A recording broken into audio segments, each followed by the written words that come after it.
ہم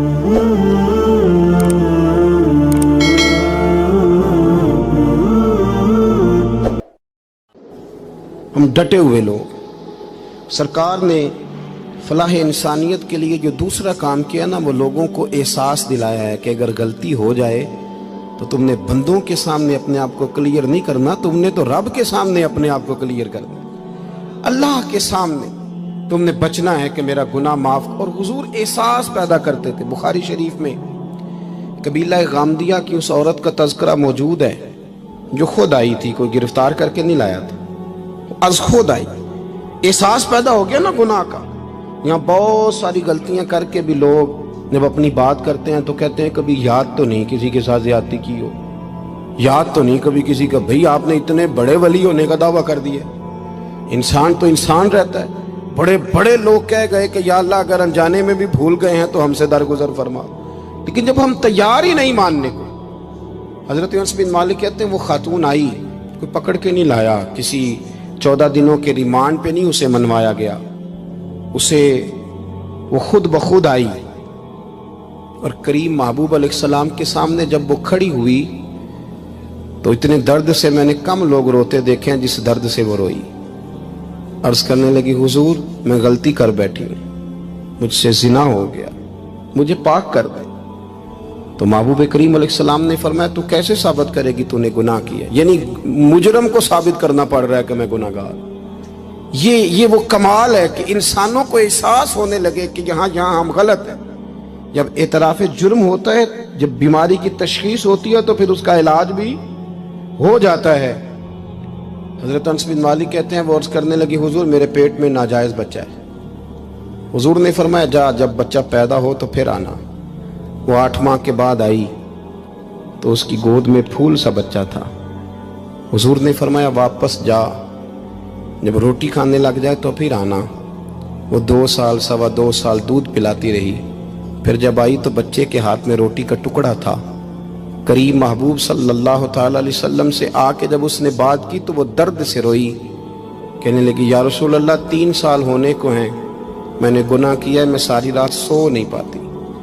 حضور تڑپتی، اگر اس حال میں مر گئی تو اپنے رب کو کیا منہ دکھاؤں، مجھے پاک کر دے، میرے حال پہ رحم فرمائے. محبوب کریم صلی اللہ علیہ وسلم نے بچہ ایک صحابی کو دیا، فرمایا بچوں کی طرح پالنا، اور کہا اسے لے جاؤ، پتھر مار مار کے اسے سنسار کر دو.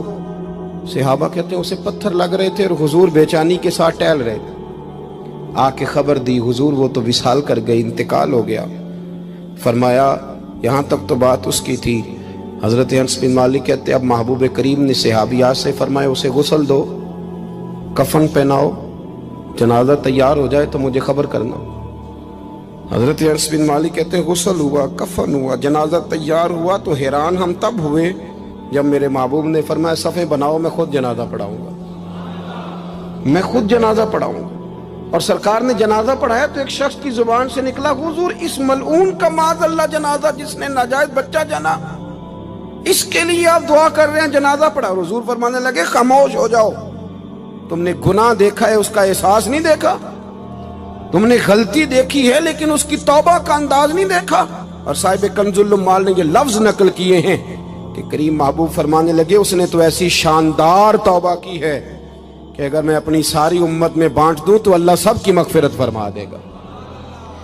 احساس جب پیدا ہو جاتا ہے نا اپنے دل کے اندر کہ یہاں میں غلط ہوں. ان العبد اذا اعترف ثم تاب تاب اللہ علیہ او کما قال نبی صلی اللہ علیہ وسلم، رواہ مشکات. حضور نے فرمایا جب کوئی بندہ کہتا ہے نا اللہ میں بھول گیا تھا اور پھر وہ توبہ کرتا ہے تو رب اس کی توبہ کو فوراً ہی قبول فرما لیتا ہے.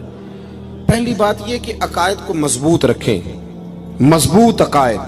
اور یہ جو آج کل ایک اور ماحول چل رہا ہے، کوئی تھوڑا ادھر کو تھوڑا ادھر، عقائد وہی درست ہیں جن کی تشریح شیخ عبدالحق محدث دہلوی نے فرمائی. عقائد وہی درست ہیں جن کی بابت حضرت مجدد الفسانی لکھ گئے، اور ان سب کو اگر کھلا کر کے بیان کیا تو امام احمد رضا فاضل بریلوی نے بیان کیا. انہی بزرگوں کی باتوں کو کھول کر ہمارے سامنے رکھا. مضبوط عقائد کی زندگی گزاریں. اور دوسری بات، اگر کبھی کوئی غلطی ہو جائے پھر اس کا احساس پیدا کریں، پھر اس سے توبہ کریں. تیسری بات جو فلاح انسانیت کے لیے بڑی ضروری ہے وہ یہ ہے کہ تھوڑا احساس پیدا کریں دوسروں کا. میری زندگی میری ذات سے شروع ہوتی ہے، میری ذات سے.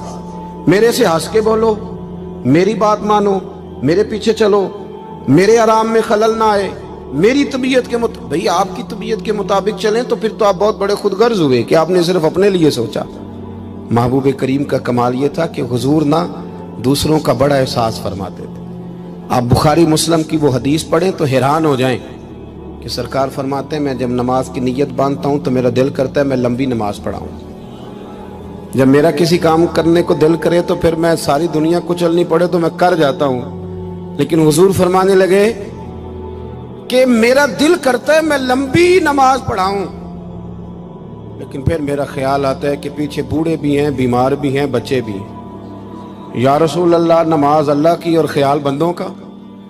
فرمایا میں بوڑھوں، بیماروں اور بچوں کا خیال کرتے ہوئے اللہ کی نماز کو مختصر کر دیتا ہوں. احساس جب طبیعت ہمارے ہاں نا تیزی کے ساتھ احساس ختم ہوا ہے، تیزی کے ساتھ ہم نے اتنی نفی شروع کی. ہمارے تو اہل تصوف میں الا ماشاءاللہ اب تربیت کا طریقہ یہ ہے کہ صرف میں ہوں، میرے سوا کوئی بھی نہیں. حالانکہ طریقت تو اس کا نام تھا کہ میں نہیں، باقی سارے